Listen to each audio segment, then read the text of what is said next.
हनुमान जी की माता का नाम अंजना है, जो अपने पूर्व जन्म में एक अप्सरा थी। किसी अपराध के कारण उन्हें ऋषि दुर्वासा से शाप मिला, जिसके कारण उनका जन्म वानर कुल में हुआ। उनके पिता का नाम गिरज था तथा उनका विवाह कपिराज केसरी जी से हुआ, क्योंकि वो वानरों की कपि नाम की जाति से थे। माता और पिता के कारण हनुमान जी को आंजनेय और केसरीनंदन भी कहा जाता है। अंजना माँ को पुत्र प्राप्ति की इच्छा हुई, तो उन्होंने देवों के देव महादेव की पूजा अर्चना की, जिनके प्रेरणा से हनुमान जी का जन्म हुआ। हनुमान जी मर्यादा पुरुषोत्तम श्री राम के सखा व भक्त हैं। उनका शरीर वज्र के समान कठोर है, जिसके कारण उन्हें वज्रांग कहा गया, जिसे आम भाषा में लोग बजरंग कहने लगे। बजरंग बली विलक्षण बुद्धि के तथा अतुलित बल के स्वामी हैं। हनुमान जी बालक थे तो अत्यंत उत्पात मचाते थे।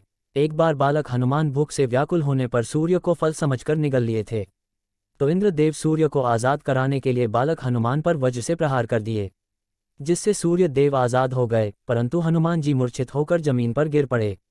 तब क्रोधित होकर पवन देव ने प्राणवायु का संचार रोक दिया था, जिससे सृष्टि त्राही त्राही करने लगी। तत्पश्चात सभी देवी देवता पवन देव के पास जाकर उनसे विनती किए और बालक हनुमान को आशीर्वाद स्वरूप वरदान दिए। तब हनुमान जी की मूर्छा समाप्त हुई और पवन देव ने प्राणवायु का संचार प्रारंभ किया। बालक हनुमान चंचलता और उत्सुकता वश ऋषियों को बहुत सताते थे। एक बार कुछ ऋषि तपस्या में लीन थे, तो बालक हनुमान उनको उठाकर पर्वत की चोटी पर रख दिए। ऋषि को क्रोध आ गया और उन्होंने बालक हनुमान को अपनी सारी शक्ति भूल जाने का शाप दे दिया। फिर माता सीता को खोजने के दौरान जामवंत द्वारा याद दिलाने पर उन्हें सारी शक्तियां याद आ गई। पवन पुत्र अष्टसिद्धि और 9 निधियों के स्वामी हैं, फिर भी उनमें रत्ती भर भी अहंकार नहीं है।